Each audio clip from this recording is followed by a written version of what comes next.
How you doing? This is Vince Curatola. You might know me as Johnny Sack from The Sopranos. And you're listening to the RockStop with Chris Contra.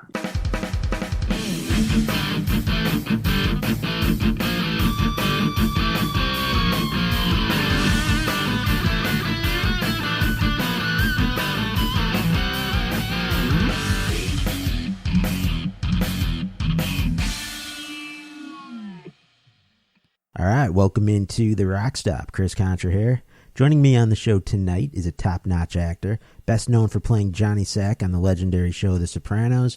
This is Vincent Curatola. How's it going, Vince? How you doing, Chris? Nice to talk to you. I'm doing good. I appreciate you being here. Yeah, it's my pleasure, man. I want to say that your character, Johnny Sack, has to be one of the most pivotal characters on the entire show because, I mean, you were the underboss at first of the Lupertazzi family and then eventual boss. And I thought some of those conflicts between you and Tony really made for some of the most compelling storylines.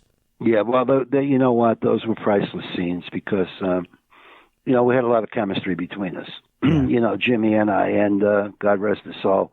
So I think about 85 and 90% of my work throughout all the seasons was Johnny Sack and Tony Soprano. I mean, they were friends, but by the same token, they watched out for their interests. They had a great mutual respect for each other. And, I think whenever Johnny came on the screen, you knew something was about to happen or turn or change or whatever, Definitely, absolutely. They never put me in there for no reason. So. Right. Now, I actually heard initially that your character was supposed to kind of just be a one-off, a one episode. Yeah, it was, yes, you're right. It was the first season, and the show hadn't aired yet when they were filming it. So I was in for one episode. There's only supposed to be one character, brought in for one episode. And that's it. And then the show got picked up, and several months later, they contacted me. They said, well, we have some more for them. And then the season after that, there was more. And then, of course, they built it up to the degree that it was built. Yeah, right.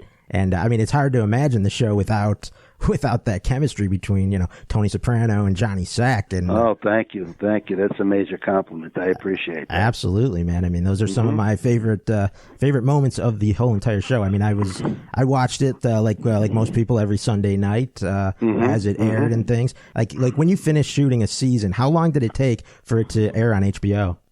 Well, it depended. There was a big, long lag, I think, at one point, which was over a year, because, they had to write. So they wanted to always write all of the upcoming episodes, and then shoot them, and then go to air. So, it took a long time. There were, a lot of disappointed fans in the interim, but, they knew we were eventually coming back. So Thank God they waited, Absolutely. Yeah. Yeah. And now as an actor, question for you, watching yourself, on screen, after, you probably shot it a few months earlier or whatever.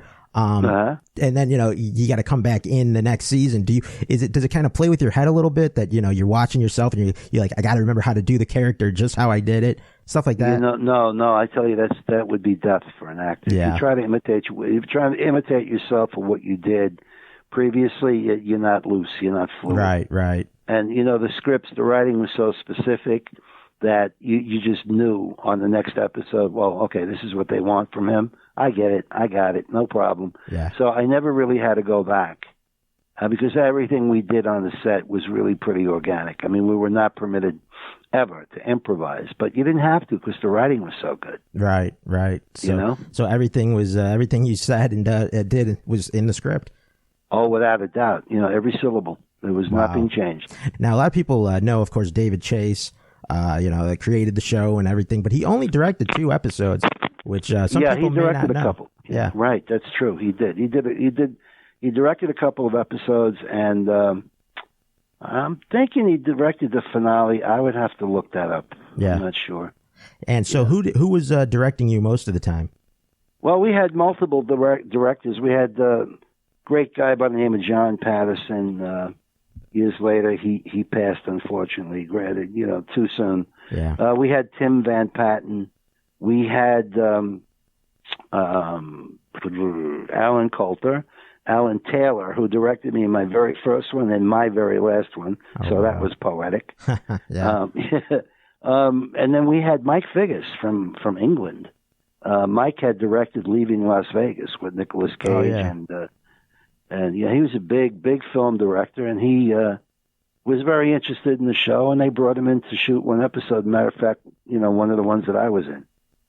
Oh, which one was that? I'm trying to remember. I can't. You'd have to just go Mike Figgis, The Sopranos. Gotcha. Okay. Get the episode. So, and then I wanted to ask you about James Gandolfini, of course, the late great James Gandolfini, and I mean, some people could describe him as a method actor. Would you agree with that? Well, I don't know, because I'll tell you something.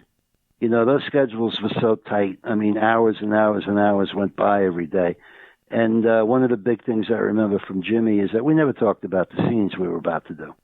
So I don't know how method he was, unless he did the prep at home, possibly. Yeah. But I mean, I don't think anybody really got dug into it to the fact where, let me go home with this character and think about him all night. I don't think anybody. I know I never did it. Mm-hmm. That would crush me. Yeah. You like to be fresh the next day. Right. I forget what seasons it was between, but that he went to shoot the movie The Mexican, and he actually lost 40 pounds for that role, and then he had to gain it back for the next season. Yeah, that was a long time. I think I think it was 2000, if I'm right. Yeah, it was probably that season between that real long hiatus in there. That's what I would guess. Yeah, it was somewhere in between, and Jim. Jim was very imposing. Physically and imposing as an actor. Yeah. And I was green, man. When you put me in so many scenes with him, I used to say to myself in the beginning, am I going to be able to do this? Because the guy just drills his eyes right through you. But actually, he taught me, he didn't know he taught me, but I picked up on him and said, so I started to my character really started to stand up to him. Within the writing, of course. Yeah. But, he could be very docile, in his character, and also he could be like a bulldozer. And and I know you do an acting workshop where you got. Yes, I have fabulous students. As a matter of fact, now I've got them from all over the place: L.A., Chicago, by the way, Finland, Florida. There are about 12 of them who I meet with every Saturday in person, and the rest are on Zoom during the week. Wow. And I love doing it. I'm not a teacher. Mm-hmm. I'm a coach. I don't believe you can teach acting, but I think you can coach someone if they have the raw material. How would you describe the difference between teaching and coaching? Teaching would be, I would probably, or any teacher, acting teacher, I think would try to inflict their own methods or whatever that is. Where I let them kind of roll, and then I adjust them. You know what I'm saying? In other words, they've got to have the desire in the first place, and so they are very talented. Some of them now are getting a lot of independent films on their resumes, which makes me very happy. Yeah.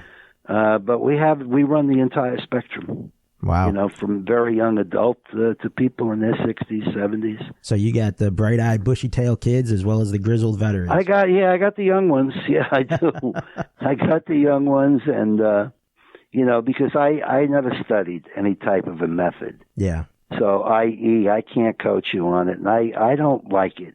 From what I've read about it, it's not my style of working, so I just don't use it. I read the script. What's in the script is what I do, and then you go home, you don't think about it until the next day.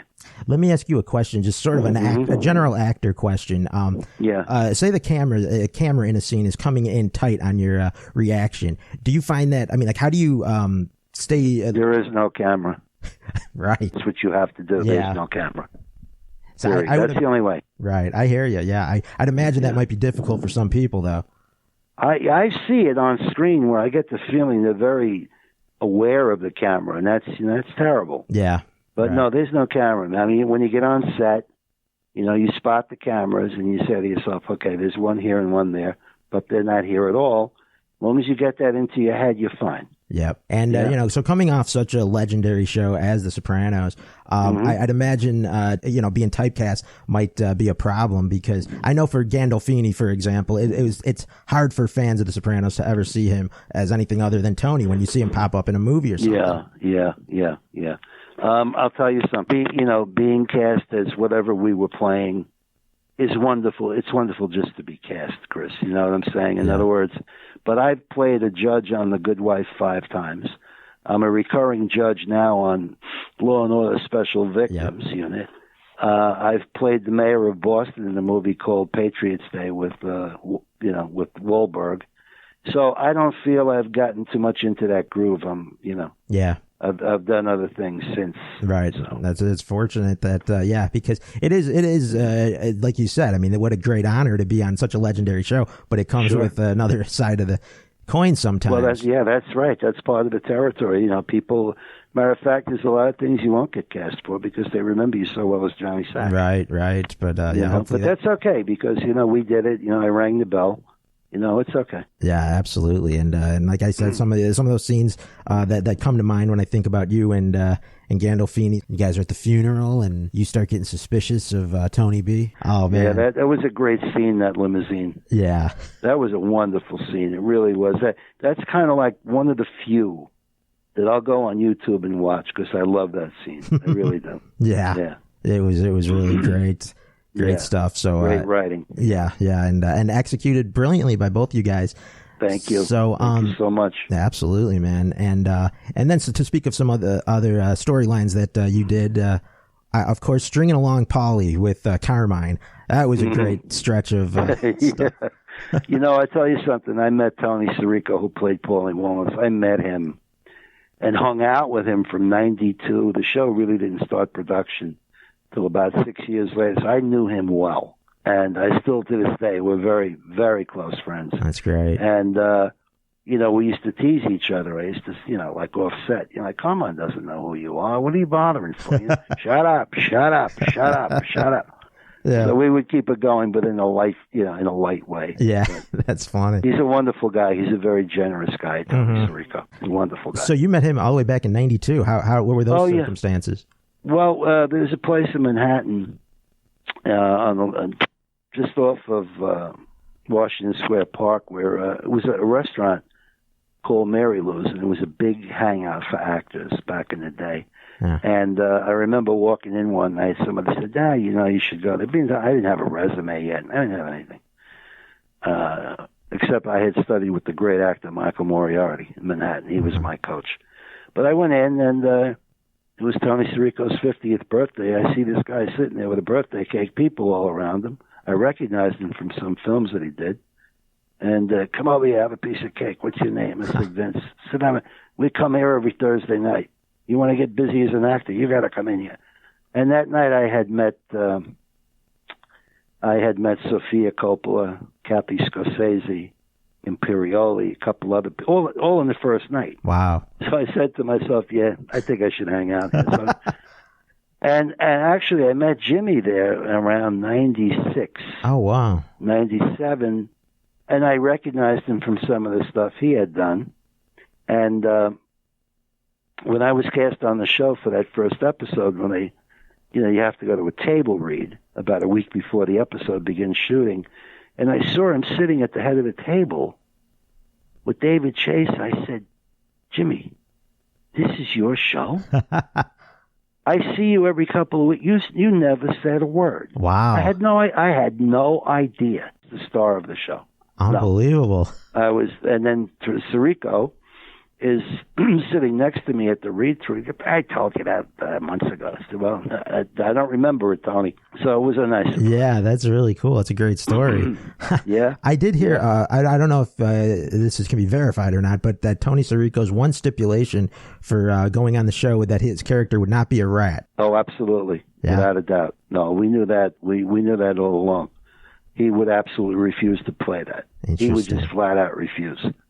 Because in his world, I mean, the guys on the corner, he didn't want to go home and have them say, "Oh, you're a rat. You played a rat." No, he would and he was dead serious about it. Wow, too. Dead serious. He would refuse to play such a thing. If it had been written. Mm-hmm. Right. So, did you have any stipulations? No, I had none whatsoever. Every time they'd hand me a new script, I go, yeah, good, this is great. Let me do it. Yeah. No, I was cool. No, it was fine. And then some other episodes. I'll tell you, one of my, I love pretty much every episode, but I think a lot of fans had a mixed reaction to the episode Employee of the Month, where Dr. Melfi got raped.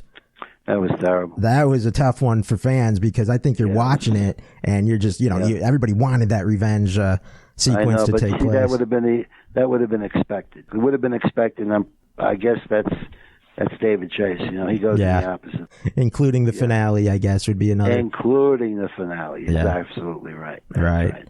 Now your finale was an interesting. I mean, you think about the character of Johnny Sack, and you think of like maybe him going out in a hail of gunfire or something crazy like that. But it was just an illness that took him out. It was an illness, and it was something obviously he couldn't control, and all of his whatever money and power, could not derail that train. Right. And it was a very interesting episode for me, and because I think it was the second episode of the final season, but I was a contract player, so I mean they're paying me no matter what, all the way to the end. So to get out early like that was a bit of a not a relief, but I kind of said to myself, this is the way to go out. And then they cast the incredible Sidney Pollack to be the guy in the hospital, the prison. And I mean, to have a guy of that magnitude, you're doing dialogue with him, that was a wonderful thing for me. And so I'm on the foundation board of Hackensack University Medical Center in New Jersey. And Terry Winter, who wrote the episode, who went on to create Boardwalk Empire and Vinyl, he was the writer of that episode. I said, Terry, let me see if I can hook you up with some of the oncology people at Hackensack. And he met with them and discussed what Johnny would look like, what kind of medication Johnny would be on. Yeah. So it was a whole planned out. I think that episode, if I'm correct, I think I spent the better part of 3 weeks working on that episode. Wow. There was a lot involved. Every time we had a season premiere, we either had it at Rockefeller Center on the huge screen in Manhattan, or we had it at the Ziegfeld Theater. I think it holds like 3,000 people. No television series ever had their season premieres in major theaters. Yeah. We did. Wow. And so that episode, I think, was the second episode of that season, so they aired the first and the second that night, which was about a week before you would see it on television. Yeah. And I'm sitting there with my family, and I've got my hand over my wife's eye and my hand over my son and my daughter-in-law's eyes because they were bawling. And I'm watching the episode going, gee, that came across well. I like that. But they're sad, because of what I looked like and whatever. Exactly. Yeah, no, I believe it. To see yourself check out on the big screen, that's incredible. That's got to be, yeah. And so how long in advance did you know like that was going to be the way your character went out? I knew about almost a month before. Okay. And Terry went to call me, and he said, Johnny's going to get very sick, Vince, and he's going to die. Okay, let's, the script's not ready yet. It's almost ready. I said, great. We'll do whatever we have to do. Yeah, yep. And and when your character went away to prison, where he ended up dying, and they still kept the stories with you so compelling, like everything from your daughter's wedding preparation and all that kind of stuff. Sure. One thing I noticed was that if I wasn't in an episode, they were talking about me. Yeah, right. You know what I mean? So, the storyline just continued. Exactly, right. Great. And the interactions between you and like your Metagon brother-in-law. Yeah, right. Who never understood a word I was saying. Yeah. Brilliant stuff. Yeah, I know. He was great. And I know the woman that played your wife on the show, she sadly passed away, Ginny. But you guys were away a while ago. Yeah, but you were great chemistry together. Yeah, we did. It was good. It was one of David's casting decisions, and it worked out. Yeah. Not an actress, by the way. And she had no experience. Interesting. Yeah, very interesting. Yeah. But, our directors were so good that... right, they could make that work. They'll get you. Yeah, they'll get you through it. And and your character, I guess, would be one of the only ones on the entire show that was not really a womanizer. No. So, as a matter of fact, you know what, Chris? I get emails from literally, I got to tell you, literally all over the world, like on Twitter, and women always say, I wish I had a boyfriend that wouldn't cheat, and I'm going, okay, yeah, good. I didn't write this, Right. Funny. It's funny. So people who maybe not know the show, and hopefully will check it out if you never saw The Sopranos. I know it's hard to believe that people haven't, but there might be some people that haven't.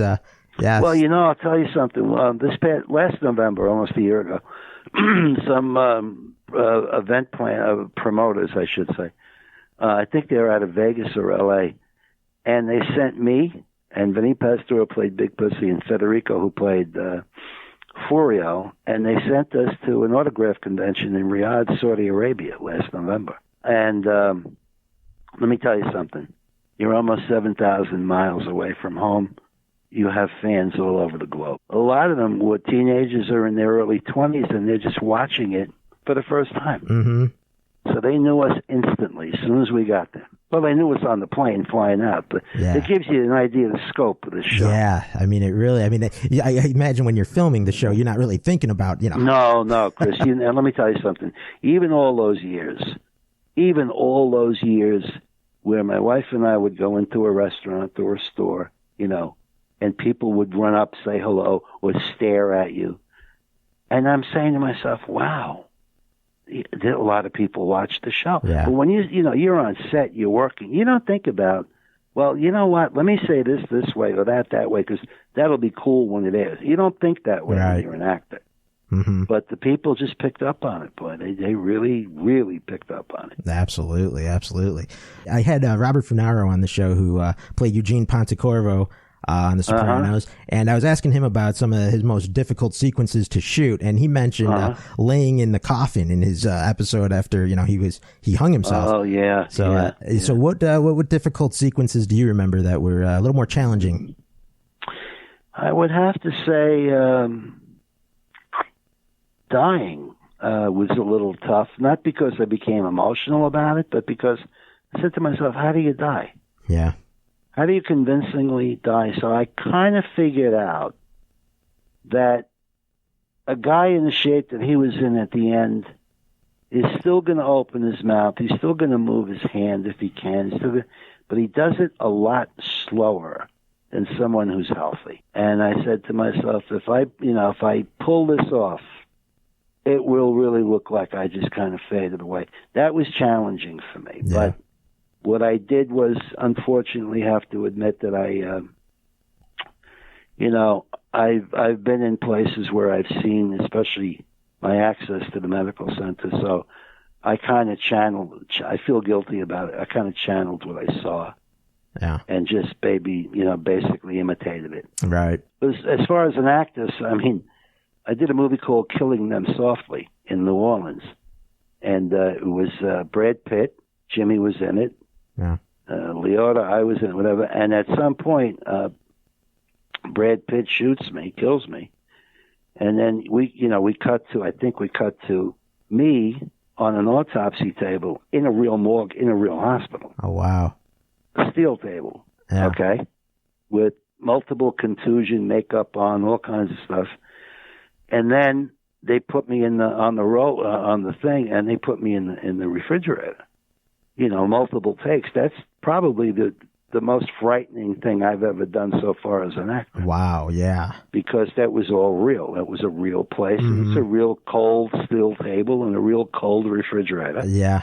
So that would definitely be challenging. Yeah, I mean, it was. In your believe me. in your acting workshop where you're dealing with, you have a lot of kids coming in and things. I mean, that you can talk about that, but man, you really got to have some mental preparation. Yeah, go ahead. Sure it is. It's preparation. What I do occasionally with them is I'll just say to them, it could be like 12 or 15 of them in a room, and I said, listen, for the next 3 or 4 minutes, be dead. What? Just be dead. Yeah. How do you do that? I don't know. I'm not going to tell you how to do it. Mm-hmm. Just think about it and be dead. You put the work on them. Yeah. And I mean, it's challenging just to say, do I have any thoughts while I'm laying here and they're filming me? Am I supposed to have thoughts? Yeah. Wow. It's weird. It is. But as far, I can understand what he said to you about being in a coffin, because anything like that, I mean, we're only human. We're not robots. I mean, it could frighten the hell out of you. Right. Exactly. And then I remember getting back to my hotel 10 o'clock in the morning. We shot all night, and I took 3 showers within an hour. Really? Well, I think I used all the soap that they put in there because I said to myself, I spent 7 hours in the fucking morgue. Excuse my French. So. Right. No, I hear you. I'd probably do the same thing. Definitely. Yeah, absolutely. And, it's just Then I tried to sleep. That wasn't happening, you know. So it takes a little while to get that course through your system. I'm telling you, man, I got on the phone right away with my wife back in New Jersey. You okay? You all right? I'm like trying to get my mind off the stuff, you know. Wow. Yeah, wild stuff. Yeah, wild is right. And then let me ask you, did you wish you could have done scenes with a certain someone else on the show? I wish I had done more with Dominic Chianese, because I knew Dominic, Uncle Junior. I knew him from a film up in Canada about two years before Sopranos started production. And we became fast friends, and we're still great friends. He now lives in England, but that's nothing because you have a phone. Yeah. But I would like to have done a lot more with him. I think we really would have gelled on film. Oh yeah. Oh, yeah, I could see it. I really do. I mean, I think we did. Yeah, we did do a telephone scene. We're on the phone with each other, but you know, not the same thing. But I would like to have worked more with him. Great point there. I think that would have been really awesome to see. And then, did you see any of the show when it aired on A&E? Like a few years after the show ended, they that was horrible. It was horrible. I couldn't get into it. You know, I checked out one because I wanted to be fair and say, yeah, I looked at it. But you got to remember that our episodes on HBO would run 46 minutes, 71 minutes. I mean, whatever was needed, it would air. And it's not air, really. It's cable. Yeah. So how are you going to take that and put it into a 60-minute format on regular television when we all know that 20 minutes comes with commercials? Yeah. So how'd you squeeze 40 minutes in there of one of our episodes? I mean, it was ridiculous. I know. And plus, you know, we looped, you know, as we went through the seasons, we'd get called in loop to dub, really. A clean word here, a clean word there, for, you know. Right. Whatever. Right. But I mean, it's like, you know, it's like vanilla ice cream. It's like watching Goodfellas on Channel 2 in New York. You can't do it. Right. Exactly. It's impossible. Can't do it. I think most Sopranos fans would totally agree with that. Yeah. I mean, it was horrible. I mean, whoever made that money, you know, God bless them, that they rent. I guess HBO rented A&E for a specific amount of time, whatever it was. But it was disgusting. It was a joke. It really was. It was definitely a different experience. Yeah. Yeah. So, all right, man. It's been great talking with you. Appreciate likewise. You made it very easy. You really did, Chris. Awesome. Thank you. I appreciate that. All right, buddy. Have a good night. All right. You too. Okay? Take care. And hello to all your fans out there. Thank you.